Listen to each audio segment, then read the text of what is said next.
कहानी की शुरुआत होती है अनुपमा से, जो कि ट्रेन में बैठी हुई अपनी बेटी की फोटो देख रही होती है। अनुपमा इस वक्त तक बहुत ज्यादा खुश होती है क्योंकि अब राही अपनी डांस एकेडमी खोलने वाली है और प्रेम और पराग ये दोनों ही राही के बैकबोन बन के खड़े हैं, यानी कि ये दोनों ही राही को बहुत ज्यादा सपोर्ट कर रहे हैं। जैसे अनुपमा ट्रेन से निकलती है उसी वक्त एक दादा गिर जाते हैं जो कि बहुत ज्यादा हड़बड़ी में होते हैं। उन्हें जल्द से जल्द काम पे जाना था ताकि वह इन टिफिन को डिलीवर कर सके। अनुपमा उनसे कहती कि काम तो जिंदगी भर होता रहेगा दादा, लेकिन अगर आप ट्रेन के नीचे आ जाते या फिर आपको कुछ हो जाता तो आप क्या करते? सिर्फ एक दिन के काम से क्या आप अपनी पूरी जिंदगी दांव पे लगा देते? वो दादा कहते कि मेरी जिंदगी कितनी बची है बेटी, मेरी मदद करवा दो। फिर अनुपमा उन दादा की मदद करवाती है और मन ही मन में कहती है कि ये बम्बई है, यहाँ पर लोगों की जान की बिल्कुल भी परवाह नहीं है, परवाह है तो सिर्फ और सिर्फ उनके काम की। इस और हम प्रार्थना और बापू जी को देखते हैं जो कि इंटरनेशनल योगा डे के दिन योगा करके आ रहे होते हैं। बा कहती है कि तू इस हालत में भी योगा कर रही है? प्रार्थना कहती कि नहीं नहीं नहीं, मैंने योगा नहीं किया, बस वहाँ पे योगा देख रही थी और एक दो स्टेप करे जो कि प्रेगनेंसी में ठीक रहते हैं।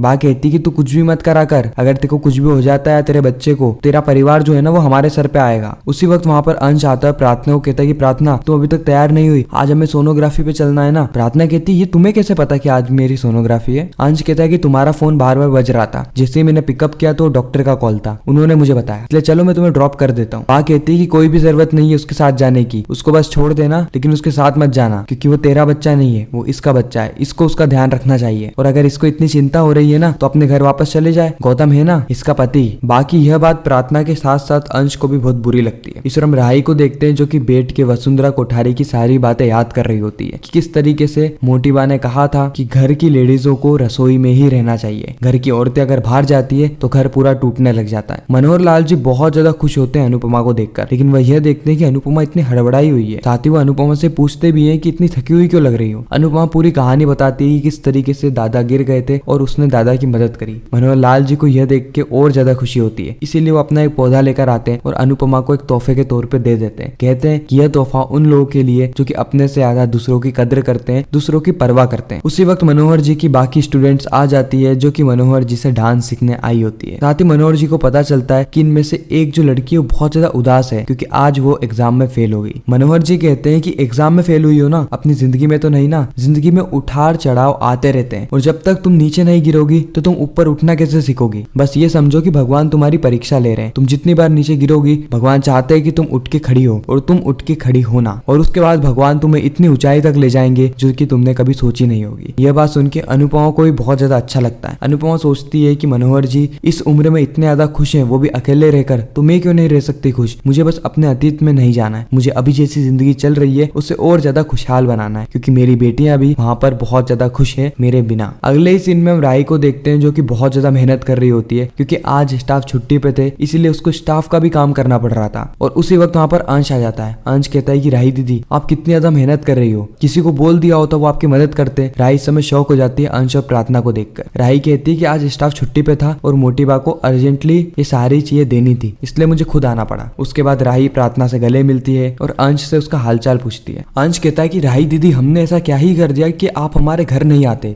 इतना समय हो गया आप एक बार अपनी शक्ल दिखाने भी नहीं आए, आप और माही। लेकिन राही कुछ भी बहाना बनाते हुए वहां से जाने लगती है। उसी वक्त अंश कहता है कि परी बिल्कुल सही कह रही थी, आप बिल्कुल अनुमा की तरह हो गई है।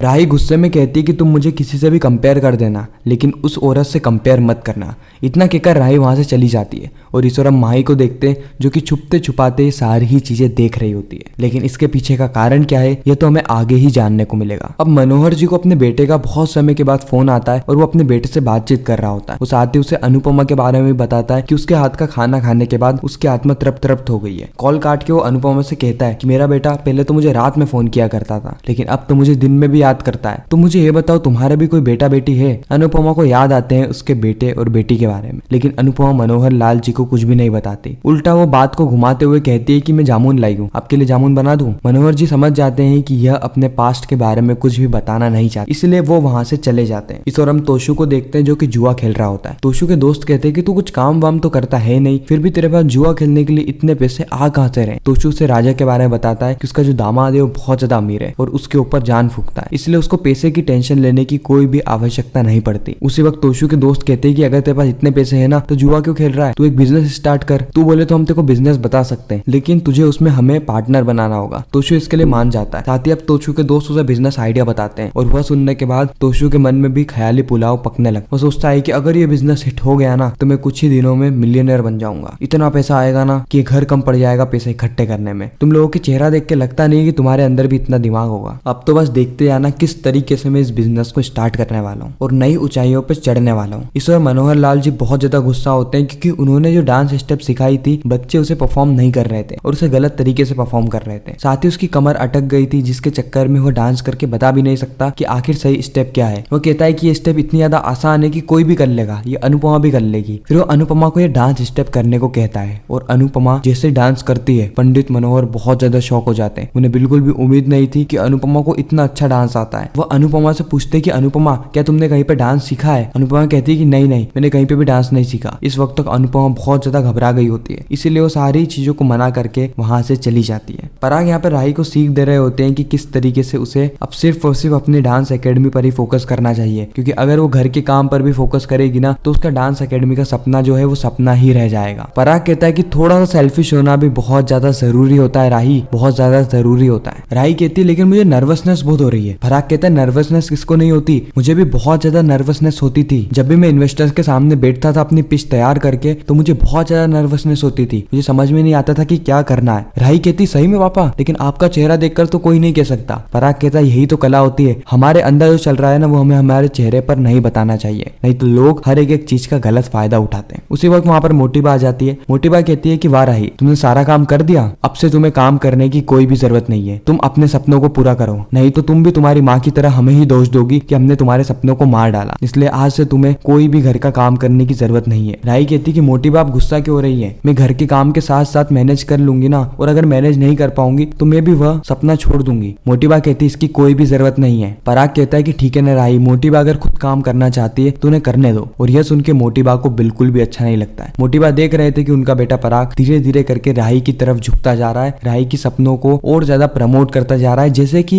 ये सपने उसी के सपने हों। अब अनुपमा जैसे ही घर पहुंचती है वह देखती है कि भारती के साथ साथ उसका एक्स हस्बैंड मंगेश भी खड़ा होता है। भारती सबसे पहले अनुपमा को मंगेश के बारे में बताती है और अनुपमा उसके बाद साइड में खड़ी हो जाती है और मंगेश और भारती आपस में ही बात करने लग। पाखी ने इस और ईशाना के लिए बहुत महंगे महंगे परफ्यूम्स और कॉस्मेटिक के सामान मंगाए होते हैं। ईशाना ये देख के बहुत ज्यादा खुश हो जाती है, लेकिन ईशाना को फिर रियलाइजेशन होता है कि इसके पास इतने पैसे तो है नहीं, तो आखिर ये सामान आए तो आए कहाँ से। वो अपनी माँ से पूछती है और उसी वक्त पाखी बताती है कि उसने सारे ही सामान चोरी करे हैं, वो भी इन्हीं के कॉस्मेटिक सलून से। यह सुन के ईशाना को बिल्कुल भी अच्छा नहीं लगता। ईशाना कहती है कि माँ आपने ये सब क्यों किया। फिर पाखी ईशाना को समझाती है कि देख ईशाना, अगर तूने राजा से शादी कर ली होती तो ये सारी चीजें तेरी होती, तू मस्त फॉरेन ट्रिप पे जा रही होती। लेकिन चल ठीक है, जो हो गया सो हो गया, लेकिन अब मैं तेरे लिए एक बहुत बढ़िया लड़का ढूंढने वाली हूँ, देखो बस उसको फंसाना है, ठीक है, उसके साथ नई जिंदगी की शुरुआत करनी है। मैं भी चाहती हूँ कि मेरी बेटी अच्छी जिंदगी जिए, ये महंगे महंगे कॉस्मेटिक के सामान मुझे चुराना ना पड़े, समझी ना ईशाना। लेकिन इस वक्त तक ईशाना को पाखी की बात बिल्कुल भी समझ नहीं आती है। मंगेश यहाँ पे भारती पे भड़क जाता है और कहता है कि भारती मुझे पता है कि मैंने गलती करी थी, मैंने तुमको छोड़कर अपनी जिंदगी की सबसे बड़ी गलती करी है, लेकिन अब मैं तुम्हें वापस से ले जाने आया हूँ। भारती साफ मना कर देती है और कहती है कि मुझे तुम्हारे साथ नहीं जाना। मंगेश कहता है कि तुम्हारे घर वाले भी तैयार हैं। भारती कहती है कि तुमने उन्हें धोखा नहीं दिया था, तुमने मुझे धोखा दिया था, और मैं अब तुम्हारे जैसे इंसान के साथ वापस नहीं जाना चाहती, जिसने पहले तो मुझे धोखा दिया और फिर जिसके साथ वो गया अब वो उसे धोखा देकर वापस मेरी जिंदगी में आना चाह रहा है। नहीं, बिल्कुल नहीं। इस वक्त तक मंगेश बहुत ज्यादा गुस्सा हो जाता है और भारती को घसीट के बाहर ले जा रहा होता है। यह देख के अनुपमा डर जाती है, जिसके चलते अनुपमा भागी भागी बाहर जाती है और चोल में से सारी ही औरतों को बुला लेती है और सारी औरतें मिलकर मंगेश को डरा धमका के मार पीट कर वहां से भगा देती है। और इसी के साथ ये एपिसोड यहीं पर ही खत्म होता है। आपको यह रिकेप कैसा लगा कमेंट सेक्शन में जरूर बताना। मैं मिलता हूँ नेक्स्ट वीडियो में, जब तक के लिए गुड बाय।